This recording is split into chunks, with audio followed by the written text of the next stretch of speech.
Buenas tardes. Vamos a empezar con el primero de los casos. Mi nombre es Sebastián Pasilio, soy coordinador de querellas de la Dirección Legal y Contencioso de la Procuración Penitenciaria de la Nación. La idea en la presentación de este caso es seguir la misma dinámica que ya hemos adoptado en la reunión anterior para la presentación de casos.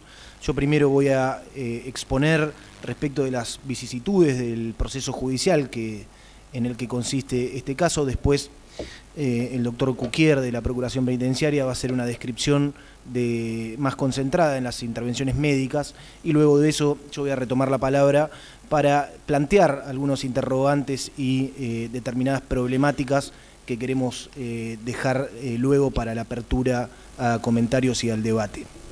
Entonces, empezando en este camino, el caso, para preservar la identidad de las víctimas en estos casos, vamos a hablar de Lucas y Claudio.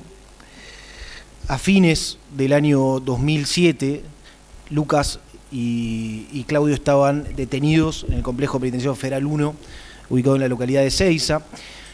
Ambos habían sido condenados a prisión perpetua por delitos cometidos siendo menores de edad. Tanto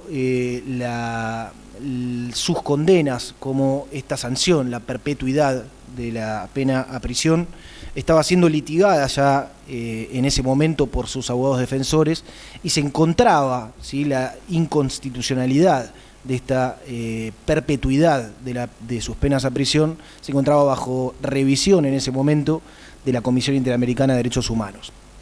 El hecho por el que se inicia el caso ocurre el día 9 de diciembre del 2007, en horario nocturno, aproximadamente a las 22:30, en el pabellón B del módulo 2 del Complejo Penitenciario Federal 1.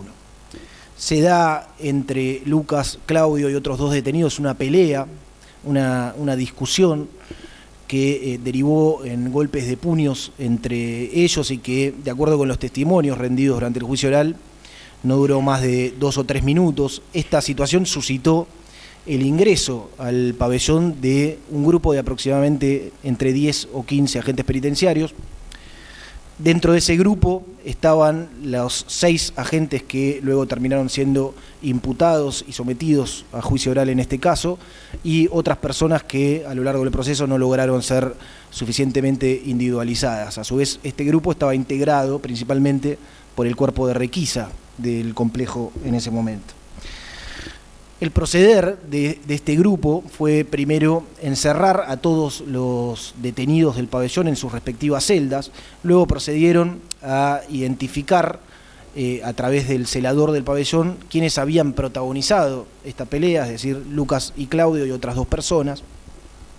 Y luego de a grupos más segmentados fueron ingresando a las celdas de estas 4 personas. En los casos de Lucas y Claudio, ingresaron y así comenzó una golpiza con golpes de puño, patadas, bastonazos.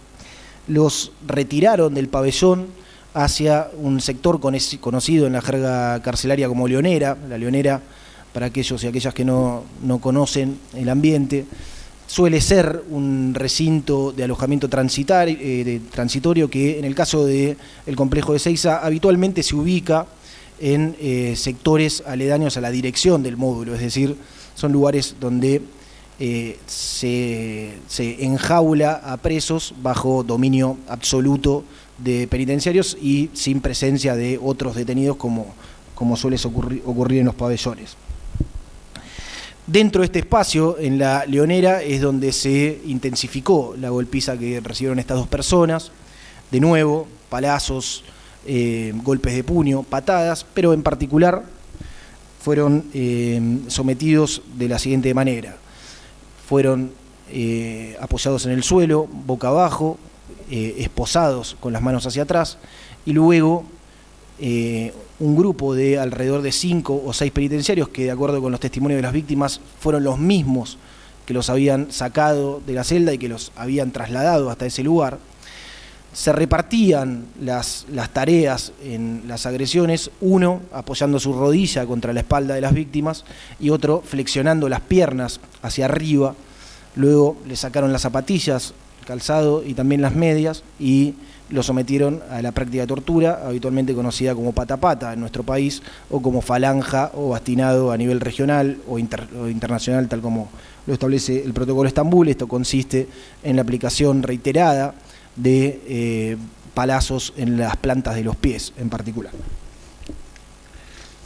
A su vez, las agresiones físicas culminaron luego de que este grupo de agentes penitenciarios apoyaran también reiteradamente el bastón reglamentario en la zona anal de las víctimas. Una pequeña reseña respecto del trámite judicial de este hecho. En primer lugar, cabe destacar que la causa judicial fue iniciada en virtud de la comunicación realizada por el abogado defensor de estas dos personas ante el juzgado de ejecución a cuya disposición se encontraban. Las víctimas no querían denunciar penalmente este hecho, como habitualmente ocurre en la práctica. El abogado defensor dijo durante el juicio que no se conformó con eso, si bien respetó la voluntad de las víctimas, no hizo una denuncia formal, sí, aunque sea, se limitó a comunicar ante el juzgado de ejecución qué es lo que había ocurrido. El juzgado de ejecución los citó a los dos a prestar declaración testimonial y ordenó la realización de un examen en el cuerpo médico forense. Luego de eso, el juez de ejecución igualmente puso en conocimiento de los hechos a la jurisdicción competente, que es la Justicia Federal de Lomas de Zamora, y así se inició esta causa judicial. En Lomas de Zamora vuelven a citar a declaración testimonial a las víctimas. Tanto en esta oportunidad como en su declaración anterior ante el juzgado de ejecución, las víctimas fueron reiterativas en cuanto a que temían por su integridad física, y es por eso que no querían dar demasiadas precisiones sobre el hecho. De hecho, llegaron a decir que su voluntad era que no se siguiera investigando por las presiones a las que estaban siendo sometidos en el complejo. La Procuración Penitenciaria, que también había tomado conocimiento del hecho a través del abogado defensor de las víctimas y de otras organizaciones de derechos humanos,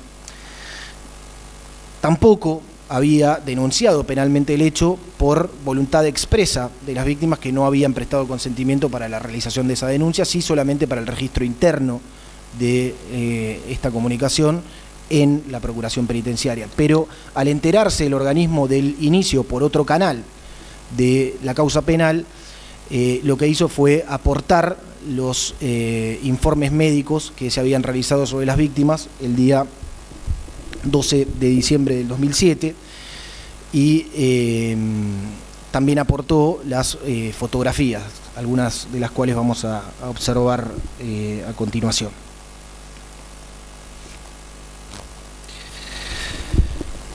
Sin perjuicio de esto y de esa aportación de elementos importantes para la investigación del caso, la causa fue archivada al poco tiempo de iniciada, en febrero del año 2008, por la Justicia Federal de Lomas de Zamora, por instancia de la Fiscalía. En esta diapositiva que se observa, yo he resaltado algunos datos en particular, un párrafo donde se deja expresa constancia el juez de que las víctimas habían dicho que temían por su integridad física. El juez de Lomas de Zamora también había ordenado la realización de un examen del cuerpo médico forense mucho tiempo después del hecho. Después voy a ahondar respecto de este tema. Y en este párrafo se resalta que el estudio médico practicado respecto del interno, el interno no presenta lesiones en su superficie corporal. Repito, después voy a ahondar con más detalle al respecto. Y en esta diapositiva también se resalta un párrafo en el cual uno de los motivos principales del archivo es la supuesta poca colaboración de la víctima en punto de aportar detalles sobre el acontecimiento, a pesar de haber puesto en la misma resolución que las víctimas temían por su integridad física.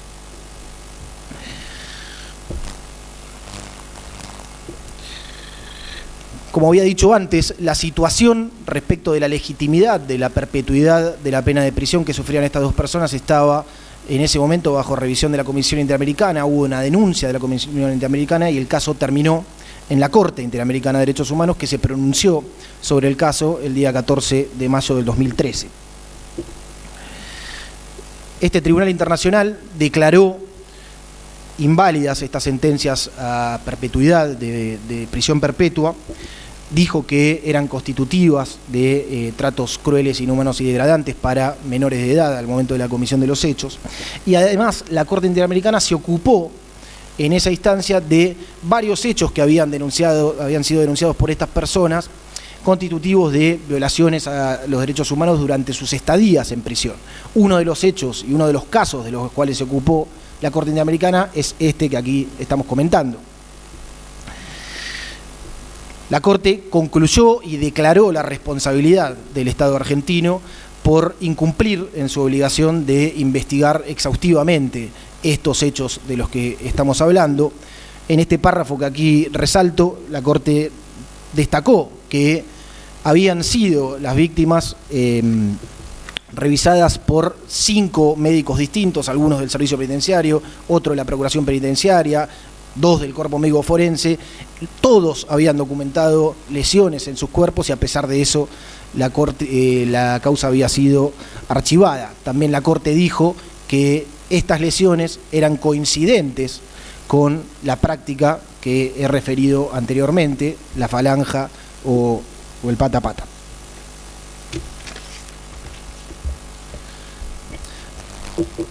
A partir de allí, luego del pronunciamiento de la Corte Interamericana, la causa fue reabierta por orden de este Tribunal Internacional. Voy a hacer referencia porque después el doctor Cuquier seguramente profundizará al respecto, pero muy someramente respecto de cuáles fueron las intervenciones médicas en este caso. En primer lugar, el día del hecho y después, inmediatamente después de la golpiza en La Leonera, el 9 de diciembre del 2007, aproximadamente a las 23 horas, Lucas y Claudio fueron revisados por un médico del Servicio Penitenciario Federal en presencia de los propios torturadores, en presencia de las personas que antes los habían agredido físicamente. Este médico hizo una descripción a todas luces escueta respecto de las lesiones que ambos efectivamente tenían, incompleta. El 12 de diciembre, 3 días después, Lucas y Claudio fueron revisados por el médico de la Procuración, el doctor Teijeiro, en ese momento, que hizo una descripción mucho más exhaustiva y detallada de las lesiones que efectivamente tenían y también realizó estas fotografías que luego fueron acompañadas a la causa judicial. Al día siguiente, el 13 de diciembre del 2007, los dos fueron revisados por un médico del Cuerpo Médico Forense, no en el marco de la causa judicial que después termina llegando a juicio, sino en el marco del legajo de ejecución de las dos víctimas por orden del juzgado de ejecución. Cabe destacar que el médico forense, este primer médico forense en ese momento, se constituyó personalmente en el Complejo Penitenciario Federal 1, hizo una descripción también mucho más detallada de la que había realizado el Servicio Penitenciario respecto a las lesiones que presentaban. Y no solo eso, sino que la presencia del médico forense en la unidad derivó automáticamente en una reacción por parte del servicio de realizar una nueva revisación por parte de otro médico de la agencia penitenciaria que en un nuevo certificado del servicio sí respondía casi con exactitud a las lesiones que antes habían sido descritas por el médico del Cuerpo Médico Forense.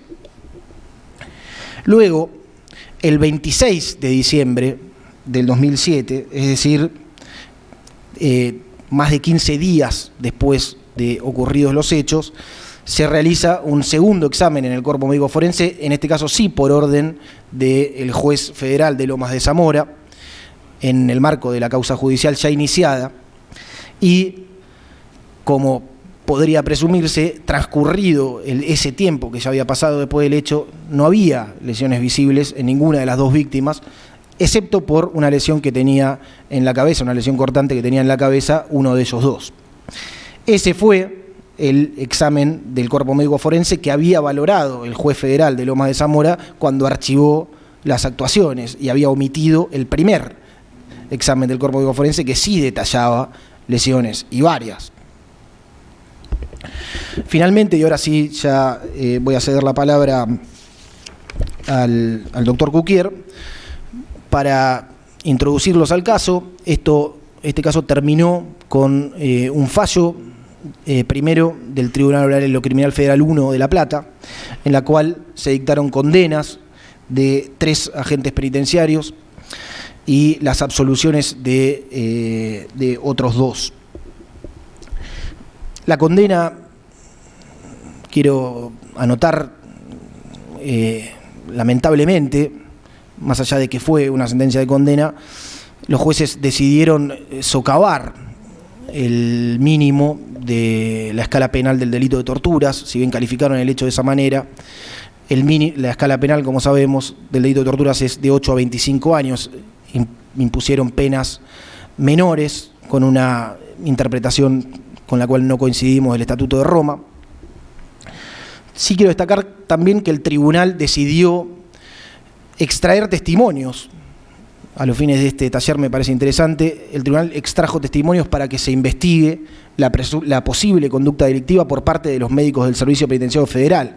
La sentencia concluyó que hubo una maniobra de encubrimiento por parte del servicio y que los médicos fueron parte de esa maniobra por el accionar en sus certificados médicos que tendió a ocultar la gravedad, la cantidad y la diversidad de las lesiones que las víctimas presentaban. Finalmente, la Cámara Federal de Casación Penal, la Sala 4, confirmó las condenas por torturas, anuló el monto que había sido establecido por el Tribunal Oral, con lo cual, digamos, dejó de lado esa interpretación, y también anuló las absoluciones. Estamos en este momento esperando la fijación para un nuevo juicio que, de acuerdo con las directrices emanadas por la Cámara Federal de Casación, va a estar dirigida a fijar montos de penas para los que ya habían sido condenados y también para los que habían sido absueltos.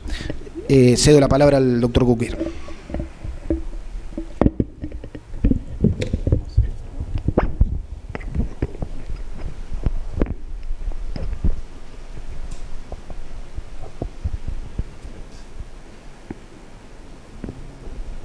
Bueno, buenas tardes. Yo soy el doctor Cuquier, soy asesor médico de la Procuración de hace bastantes años. Bueno, nada, la idea es hablar de un caso específico, donde hay 2 víctimas en este caso puntual, a diferencia de los que vimos la semana pasada, que eran casos de tortura seguido de muerte. Estos son casos de tortura que no fueron seguidos de muerte, no por eso menores, obviamente. Y en este caso, casos específicos, es donde aplicamos el protocolo de Estambul, que como venimos hablando, el protocolo de Estambul es un protocolo que está recomendado por las Naciones Unidas y otras organizaciones de derechos humanos desde a partir del 2001, y que es un protocolo que lo que busca es realizar la investigación y la documentación de los casos de tortura en forma eficaz, ¿sí? Eso es básicamente, para que se entienda, igual lo estuvimos hablando los días previos. Lo que apunta básicamente el protocolo de Estambul es que la investigación tiene algunas cosas que son muy claras. Una es que sea rápida, o sea, habla de la prontitud de llegar a ver las lesiones, sobre todo en casos de lesiones en vida. Habla de la independencia, ¿sí? O sea, que el que tiene que hacer las cosas tiene que ser un factor independiente, inclusive los médicos que participan, que una cosa de imparcialidad y sobre todo que sea eficaz. Siguiente. Bueno, voy a contar muy por arriba cosas que por ahí ya contó Sebastián, pero bueno, los hechos básicamente los contaron. 9 de diciembre, por ahí las fechas para ir viendo un poquito cómo transcurren las cosas. A raíz de una pelea entre internos, un motivo frecuente, digamos, en que entra la requisa, los separan, entran con palos, encapuchados, bueno, lo mismo que dijo Sebastián, los golpean, los mandan a las celdas. Dentro de las celdas van específicamente a estos dos, esto es según lo que relatan las víctimas, ¿no? Entran a las celdas, los esposan, les siguen pegando, los llevan a la leonera, que es como un lugar de castigo, y ahí les siguen golpeando, y dentro de esos golpes con palos, con puños, también hacen esto del pata a pata, digamos, o sea, los ponen con las esposas atrás, en el piso, como vimos el otro día, el chanchito, y les sacan las zapatillas y les pegan palos en la planta de los pies, ¿sí? Esto es un mecanismo de tortura que se ve frecuentemente. Siguiente. Bueno, un poquito pensando en lo que veníamos hablando y las recomendaciones que se suelen hacer, en verdad les quería contar un poquito cómo llega la procuración en general, digamos, ¿no? Se produce... me mataste. Cómo llega la procuración a intervenir. En general, después de los hechos, o la propia víctima o a través de alguno de sus representantes hace notificar a la Procuración. De la Procuración concurre un asesor legal, hace una entrevista, evalúas la necesidad de un médico, se pide un consentimiento informado para que lo revise el médico y el médico acude dentro de las primeras 24 o 48 horas. ¿Sí? Esto es lo que hacemos referencia con estas primeras cosas, digamos, ¿no? Hacer una intervención rápida, independiente, imparcial y que sea eficaz. Es importante el tema del consentimiento informado, digamos, nosotros no revisamos a los pacientes, a las víctimas, si no nos permiten a nosotros y sobre todo si tampoco lo firmaron previamente con el abogado. Y ahí, según las recomendaciones, como iba diciendo, bueno, obviamente tratar de dejar la mayor cantidad de datos posibles. Hay una planilla con datos precisos para la identificación, siempre las circunstancias más que tienen que ver con la confidencialidad, digamos, ¿no? Que uno puede estar solo cuando lo hacen.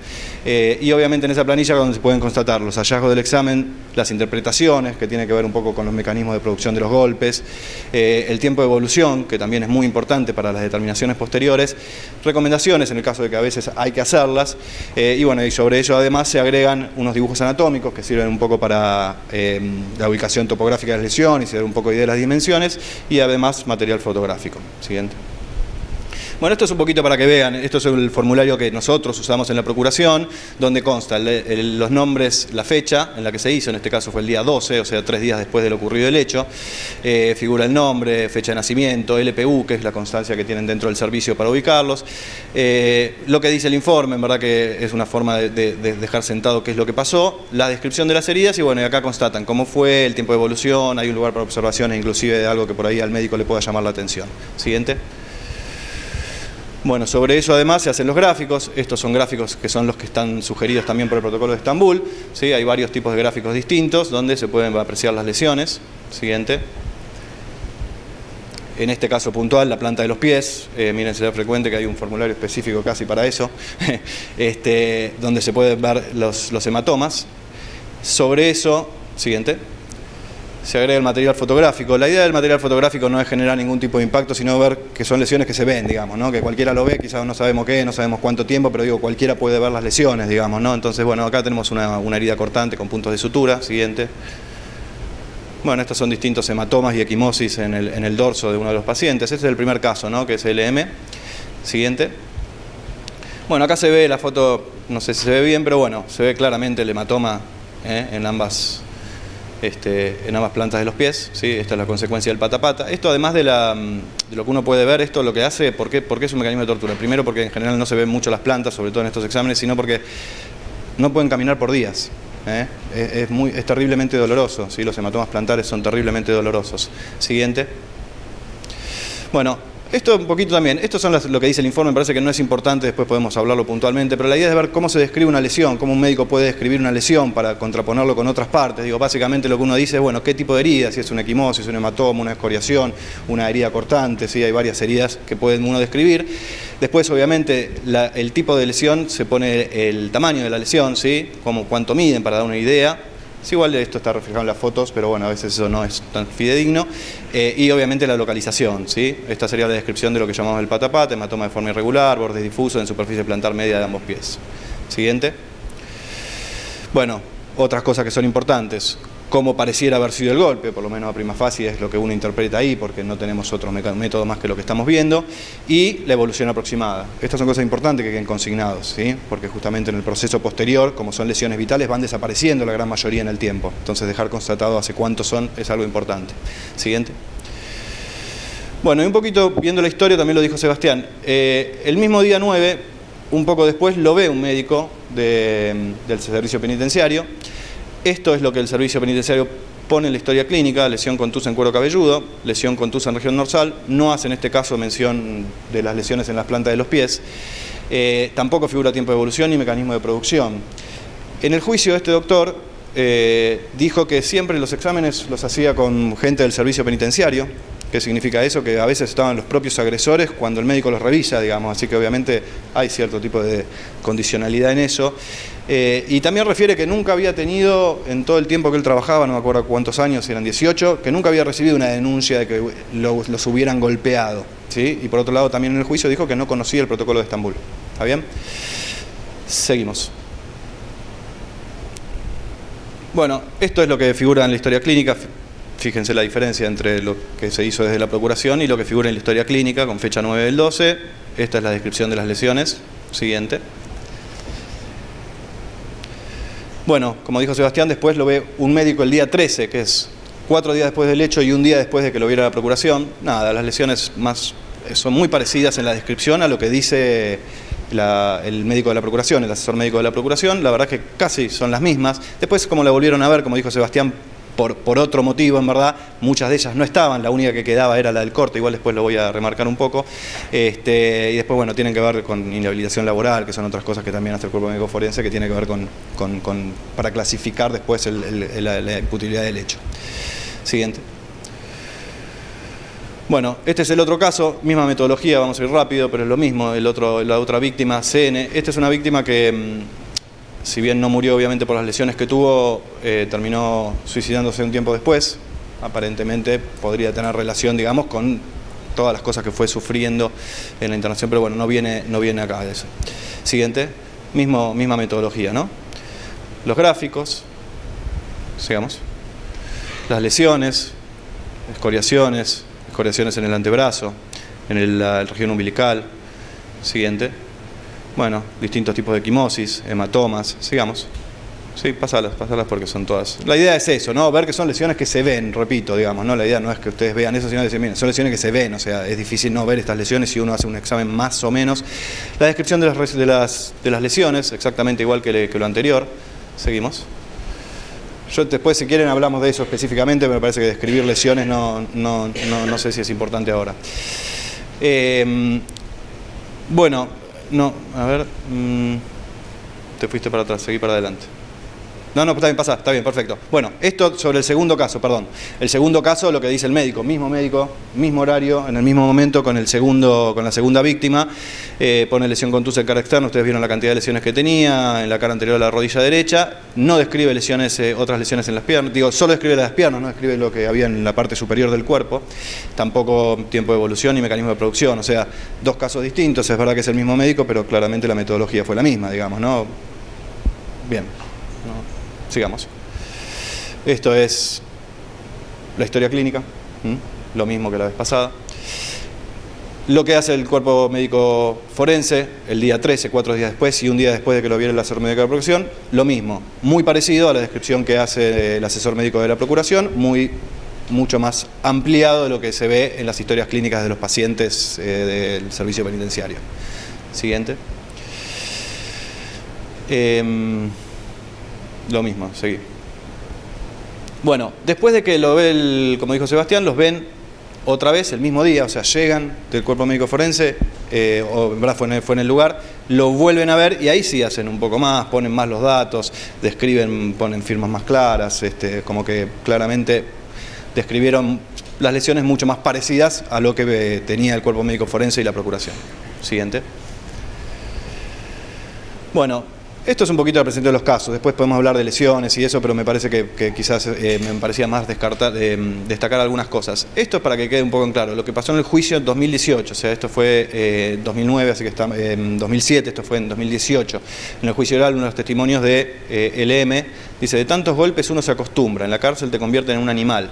Nos torturaban en el piso, un poco a cada uno, hasta llegaron a apoyarme un palo en el ano. Yo quedé muy mal, no podía ni caminar. Todavía me siento mal por haber sido criado por estos tipos. Y con respecto a la otra víctima que fue fallecida, que estaba fallecida en el momento del juicio, por esto que comentamos, dice, hoy debería estar acá conmigo, pero se quitó la vida porque no pudo sobrellevar tanto dolor y angustia. Es un poco más subjetivo, pero bueno, digo, ahí implica un montón de cosas, digo, no solamente los golpes. Sigamos.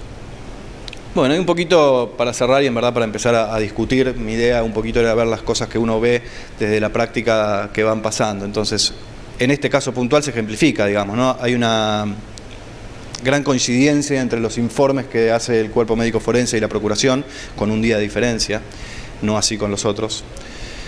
La falta del conocimiento del protocolo de Estambul, el médico declara, el del servicio penitenciario, pero inclusive el que hace la segunda del cuerpo médico forense, le preguntaron, y vos lo ves solos a los internos, y dijo que no, que en verdad si eran peligrosos los veía con gente del servicio, con lo cual dijo, tampoco conozco esta reglamentación del protocolo de Estambul, así que volvemos a avanzar que no hay un conocimiento por lo menos de cómo se aplica. Bueno, lo mismo, falta es esto que tiene que ver con esto, falta de confidencialidad de los exámenes médicos y la imparcialidad de los médicos penitenciarios. Este es un punto que por ahí después podemos hablar un poco más, porque bueno, la verdad que es difícil estar en una situación donde hay muchas presiones de todos lados, después lo podemos discutir, pero bueno, claramente hay que ser imparcial. La otra cosa también que tiene que ver un poco con esto, que tiene que ver un poco con lo que hablaba Sebastián, es la importancia del relato de la víctima y su correlación con las lesiones. ¿Qué significa esto? Una gran parte de lo que hacen en las defensas es decir primero que fueron peleas entre internos, esto es muy frecuente, lo primero que dicen, pero fue una pelea entre internos, porque en teoría sería difícil comprobar, pero bueno, hay un relato que cuando uno examina dice, bueno, pero puede ser por esto. Entonces si se agarraron en este caso puntual, hubo una discusión entre presos con golpes de manos y que se dieron por arriba de la cintura golpes y aparecen lesiones en las piernas y aparece un pata a pata que nadie describe, y quizás habría que prestar atención, digamos, ¿no? Como que a veces el correlato entre el relato del preso y las lesiones no coinciden, ¿sí? O sea, tenemos un montón de ejemplos de esto. Y después la otra cosa, como para llamar la atención, hay algunas lesiones que son características de tortura, el pata a pata es uno de ellos, digamos, o sea, entonces si en un examen uno ve eso, queda poca duda, digamos, ¿no? De que hay que ser un poco más, profundizar un poco más en el tema y darle la importancia que merece. Y después con respecto específicamente al labor médico, digo, ¿no? Que está en este caso relacionado un poco con la parte legal, pero bueno, me pareció importante. Siguiente.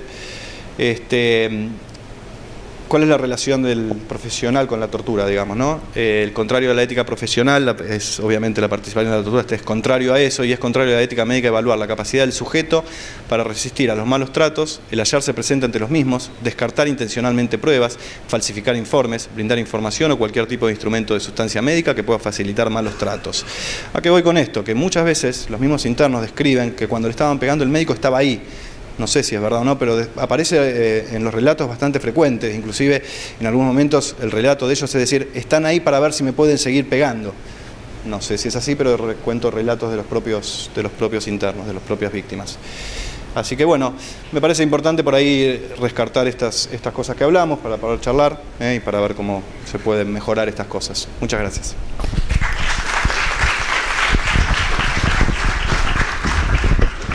Bueno, ahora si quieren comenzamos con los comentarios, ¿o querés seguir vos?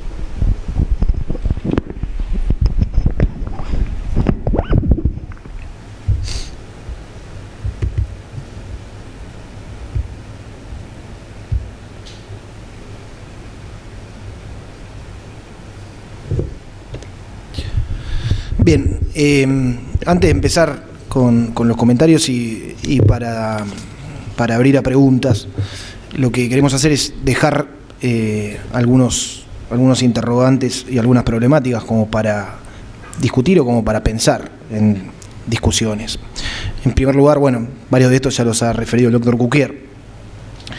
El conocimiento por parte de los médicos del protocolo de Estambul, tanto los médicos del servicio como los médicos del cuerpo médico forense dijeron en el juicio oral que no conocían el protocolo de Estambul, mucho menos lo aplicaban.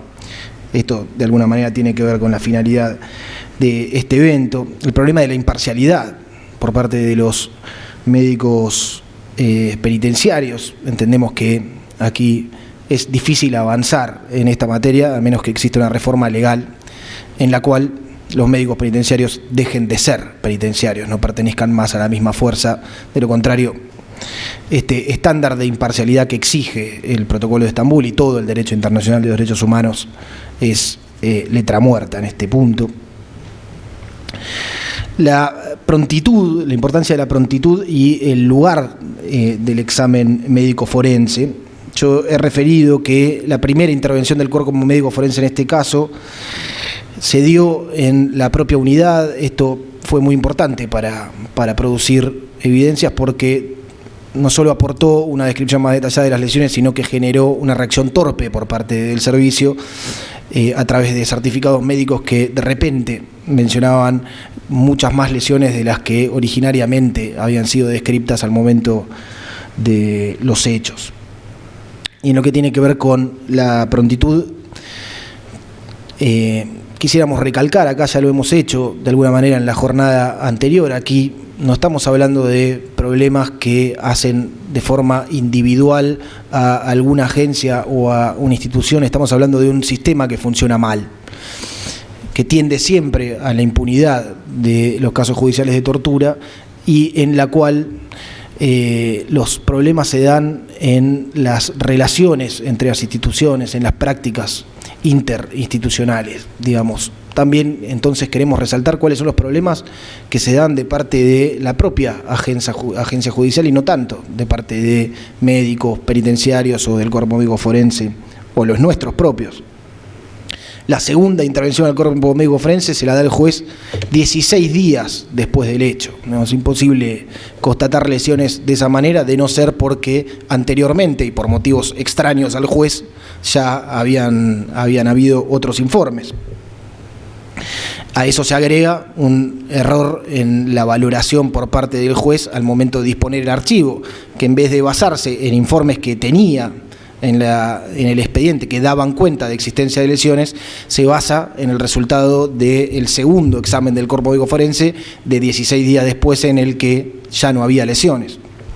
Y esto lo usa como indicio negativo respecto de la verosimilitud del relato de las víctimas.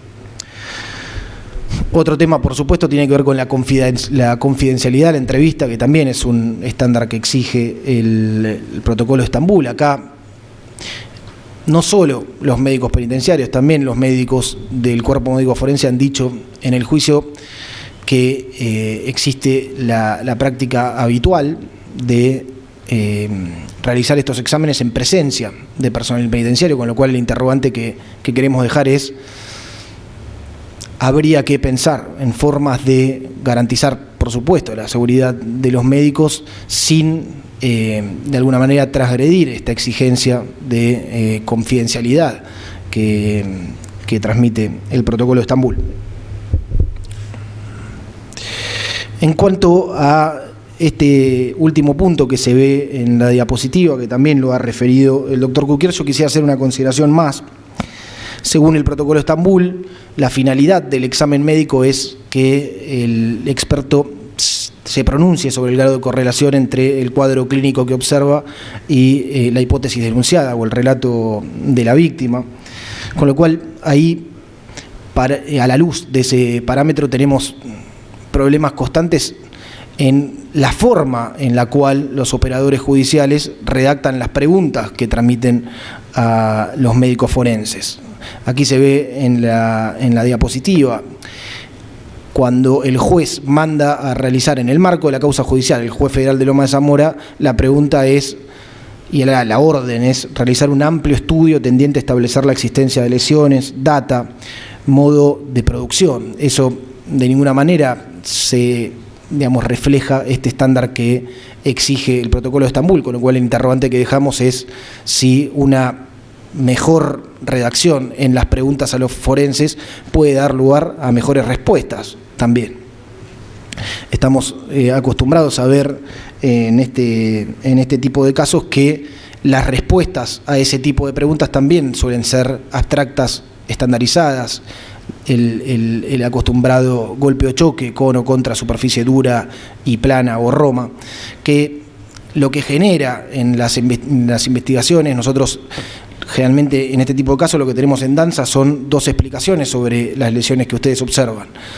Autolesiones, dicen generalmente los penitenciarios, que los presos se golpean solos, y la hipótesis de la heteroagresión, la golpiza, la tortura.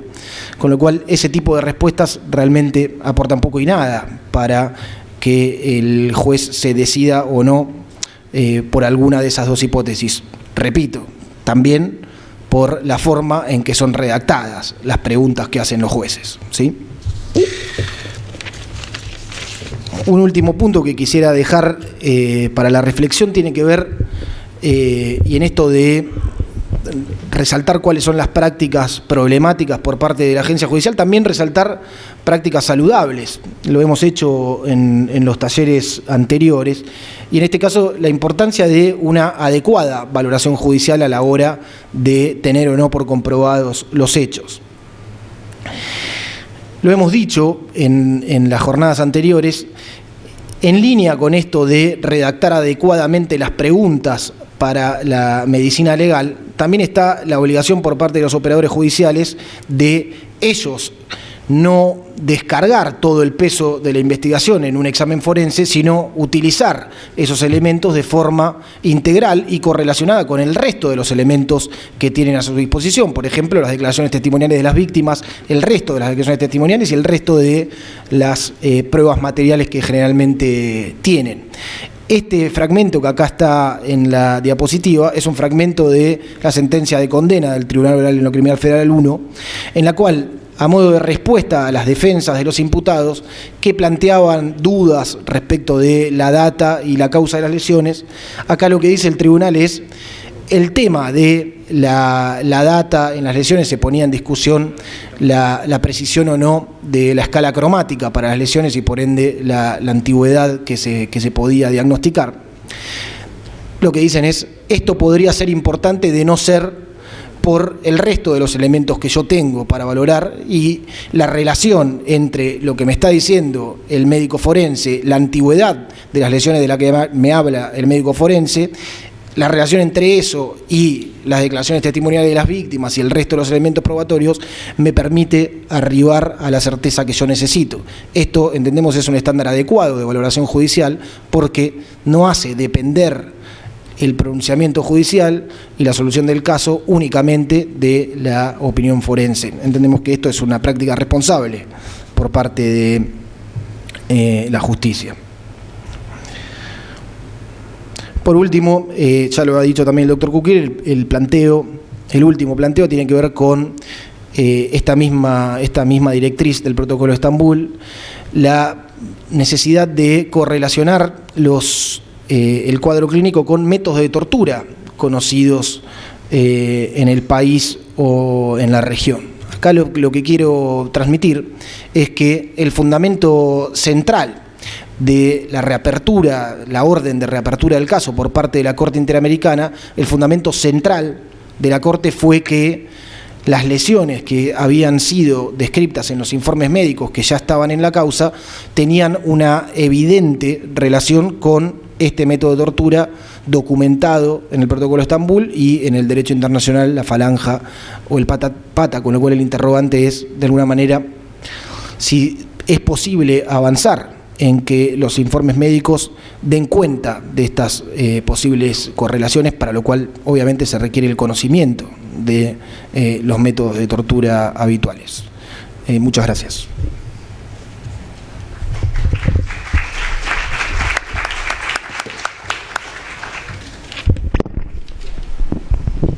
Bueno, ahora sí, si quieren comenzar con el comentario del caso, después de la detallada descripción que han hecho el doctor Pasilio y el doctor Cuquier. ¿Quién toma la palabra?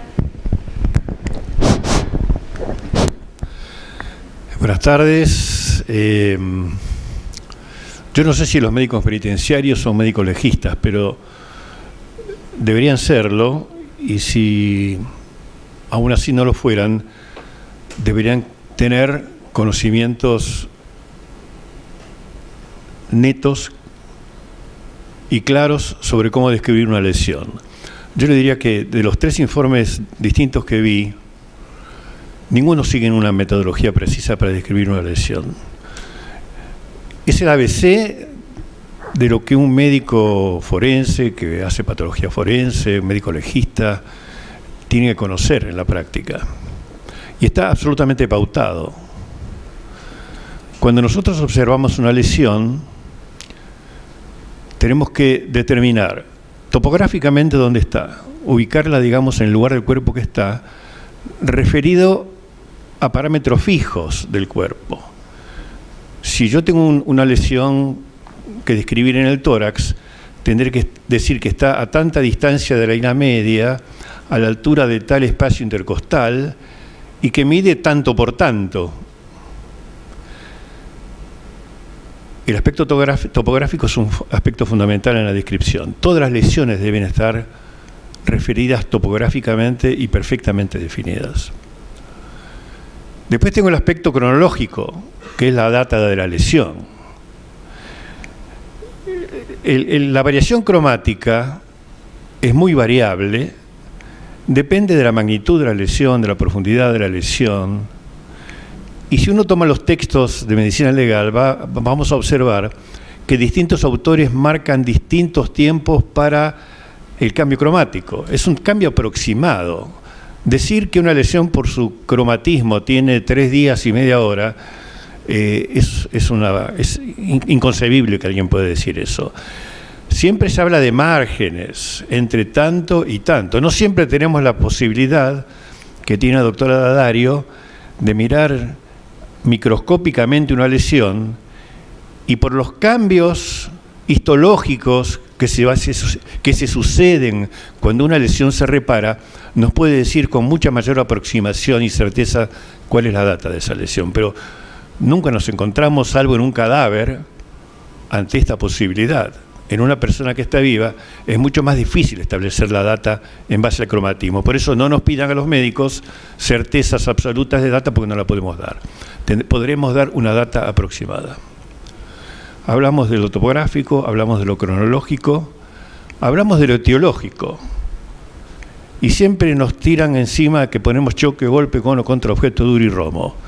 Porque no podemos decir cuál fue el objeto. Podemos decir genéricamente cuál fue ese objeto y no podemos detallar más que esto, porque las lesiones pueden ser figuradas, es decir, la lesión me reproduce el perfil del objeto vulnerante, o pueden ser no figuradas, no me da ninguna pauta del objeto utilizado, solamente que porque no produjo cierto tipo de lesiones va a ser romo y que el mecanismo va a ser choque o golpe, con o contra, es decir, si el objeto vulnerante fue el activo o si el cuerpo fue el activo hacia el objeto vulnerante. Y el mecanismo de producción. Entonces, es muy limitado la posibilidad de lo que podemos decir muchas veces, pero tenemos que seguir una metodología de análisis y de información. Vimos que en el informe del Servicio Penitenciario Federal, prácticamente ninguno de estos elementos de juicio lesionológico estaban inscriptos. Entonces tengo que pensar, ¿por qué no están detallados? O porque soy un ignorante y no sé lo que estoy haciendo, o porque quiero ocultar algo. Son las únicas dos posibilidades. Entonces, ¿cómo se describe una lesión? Debería ser una metodología que está pautada y que debe ser informada siempre de la misma manera. Ahí no podríamos tener lugar a la duda, que el error, que esto y que lo otro. La metodología hay que seguirla siempre, así como hablamos la semana pasada de la autopsia, que tiene una metodología que siempre debe llevarse a cabo de la misma manera. Una lesión la tengo que describir siguiendo una metodología y siempre debe ser la misma. A las conclusiones que puedo arribar pueden ser a veces generar la incertidumbre que siempre existe en la práctica médica. En cualquier práctica médica que hagamos, la regla es la incertidumbre. Y aproximar una data, una cronología no es fácil. Pero yo puedo decir muchas veces que el objeto que produjo la lesión es figurado y que puede haber sido producido por cierto tipo de elemento. La lesión del pata a pata es característica, en la planta de los pies o en el lomo de una persona. Cuando yo veo una lesión producida por ese elemento vulnerante, puedo decir que es muy altamente probable que esta lesión haya sido producida por este objeto. Por eso, este es un tema que no merece demasiada discusión. Esto hay que hacerlo como se debe hacer. Y cuando no está hecho como se debe hacer, bueno, la persona que lo hizo tendrá que ser responsable de lo que hizo. Ahora, veo que nunca hay responsables de este tipo de temas, de problemas. No existe responsabilidad y no existe un llamado de atención y la posibilidad de una sanción. Porque el médico que hizo la primera observación tiene que saber cómo tiene que llevar a cabo ese procedimiento. Es ineludible.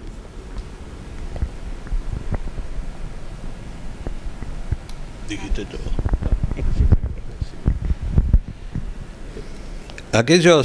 Buenas tardes.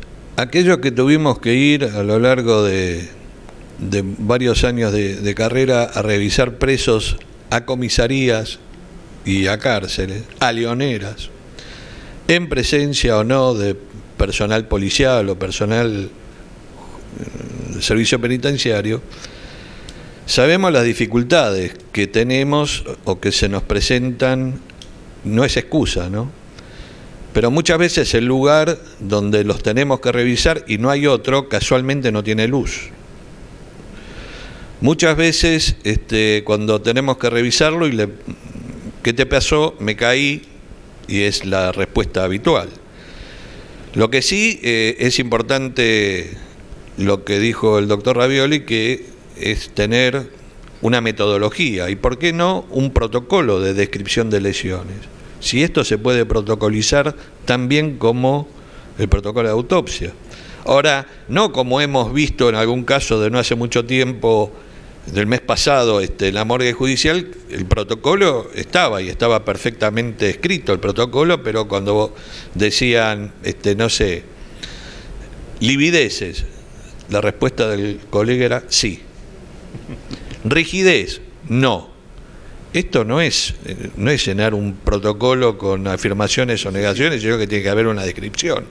Hay un libro de patología general, de macropatología, que es el libro de Sandriter, a los colegas que están se los recomiendo, que tiene una frase que a mí me quedó grabada de hace muchos años que la leí. Nosotros tenemos que fotografiar con palabras. La descripción tiene que ser tan detallada, lugar, forma, tamaño, color, que aquel que lo lea se lo esté imaginando. Fotografiar con palabras. La otra cuestión es que tenemos que tener todos los que nos dedicamos a esto el mismo lenguaje. No podemos no son intercambiables los términos equimosis o hematoma. No es lo mismo un hematoma que una equimosis. Y recalco lo que dijo Julio, nos tratamos habitualmente, es el tema del color. El tema del color, la bibliografía actualmente, un libro clásico, el libro de Bonnet, uno tiene, el primer color es el rojo, a los tantos días el negruzco, después el violáceo, después el verde, después el amarillo, a los 21 días desaparece, como si fuese un semáforo que se prende uno y se apaga uno y se prende el otro, y esto no es así. Depende del lugar donde está la lesión, depende de la edad del paciente, depende de si tenía una patología previa o no, depende si estaba medicado o no, por ejemplo con antiagregantes y un montón de otras circunstancias. Aparentemente el único color que aparece realmente más o menos a las 72 horas, a los 3 días, es el amarillo, y en eso están de acuerdo la mayoría de los autores a nivel internacional, pero el resto de los colores es solamente una guía, no algo para marcarlo con precisión. Y esto, al igual que el miércoles pasado, que la jornada pasada, la infalibilidad de la ciencia, por favor, sáquensela de la cabeza. Esto lo digo a los abogados, a los hombres de toga presente, porque cifran esperanzas en un informe médico que no puede dar respuesta a este tipo de cosas. Lo que sí no podemos tolerar son informes incompletos o mal realizados, esto está claro, ¿no? Yo me olvidaba de algo, dada mi edad, me olvido de las cosas. Respecto de las lesiones. La ilustración de las lesiones. A mí me parece que debería ser obligatorio, hoy en día que todos tenemos foto en el teléfono, que cada vez que haya necesidad de examinar a alguien que tenga lesiones, pedirle permiso para ver si se puede sacar fotos de las lesiones. Pero sería una práctica cuasi obligatoria fotografiar la lesión.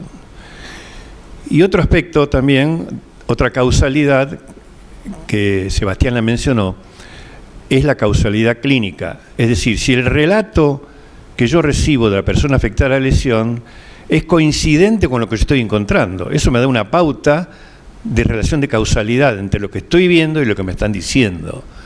Muchas veces se trata de sobresimular o de simular o disimular, pero en base al relato y lo que uno alcanza a ver, se pueden establecer las relaciones de causalidad si lo que me están contando es verosímil con lo que estoy viendo.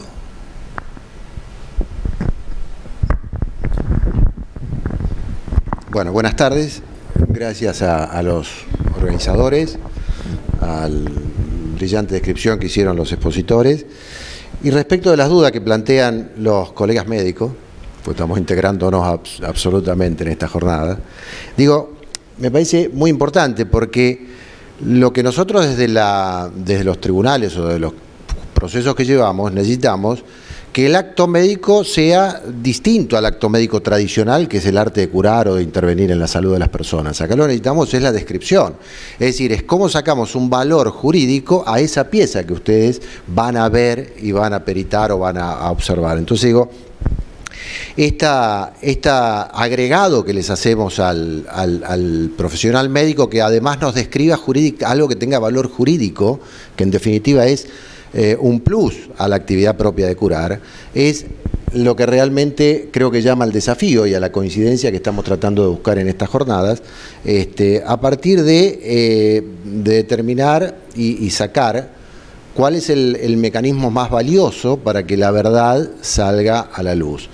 Estos hechos, los que estamos tratando en la jornada de hoy, que son lesiones, claramente tienen el componente vital de la persona que transforma las realidades, que esto no se dio en ámbitos anteriores porque, bueno, ya no pueden cambiar en el cadáver los vestigios, pero en la persona viva sí, por los diversos motivos que nos apuntaba Jorge, en fin, todas estas cuestiones que creo que hacen profundamente a la dinámica y a la necesidad de que muchas de las observaciones que hacía Sebastián sean realmente efectivas, es decir, la proximidad, la inmediatez. Desde la Procuración nosotros hemos hecho toda una estructura, de la cual acá nos representa Cuquier, y por supuesto Humberto Meta, pero que es la inmediatez en llegar al lugar y a ver a la persona, a registrar a la persona con alguna inmediatez. Esto nos ha llevado a diversos éxitos judiciales para esclarecer la verdad del caso, porque llegamos próximamente. Esta demora que se da en la intervención de las estructuras jurídicas forenses sí nos trae un problema muy grave. Y creo que ha sido el manto de impunidad que ha tenido la mayoría de estos casos a lo largo de la historia, de los anales de la historia judicial argentina. Y esto está revirtiéndose. Yo veo una feliz tendencia de muchos tribunales a tomar datos de observación propia. Hemos visto que ven fotografías y dicen, bueno, con esta fotografía usted no puede estar sosteniendo lo que me sostiene. Es decir, increpando por ahí testimonios médicos a partir de las fotografías que tenía el juez adelante. Entonces, estas cosas que ya no reposa, decir, bueno, cada uno con su ciencia, el juez empezó a interpelar también el acto médico de información que le dan, y esto me parece que es sumamente importante. Rescato básicamente lo que decía Julio, la necesidad de hacer el protocolo. No puede ser tanta variedad de los modos de descripción de las lesiones. Deberíamos tener, esto me parece que podría ser un impacto positivo de las jornadas, el que quede la propuesta para que técnicamente se vayan elaborando y consensuando estos protocolos para una descripción más o menos uniformada y que por lo menos además sea guía para los profesionales que van a hacer el acto, que lo puedan hacer con alguna guía que también los acompañe y haga eficaz el servicio que están prestando. Por eso digo, a mí me parece sumamente importante ese aporte como corolario, digo, ¿no?, de la intervención de Julio, es decir, de protocolizar esto y llevarlo a un estándar.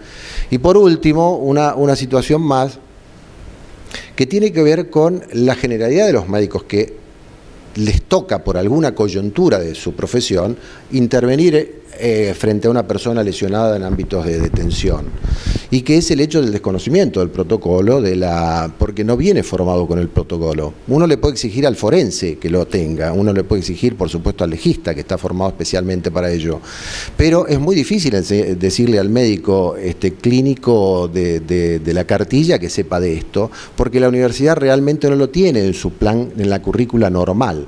Cosa que me parece que también, ya nosotros habíamos auspiciado ya esto en alguna oportunidad desde la Procuración, cuando en el caso que vamos a tratar luego, algún profesional nos confiesa que él conocía de oídas el protocolo, pero que él no lo observaba militantemente por convicción que no lo debía observar.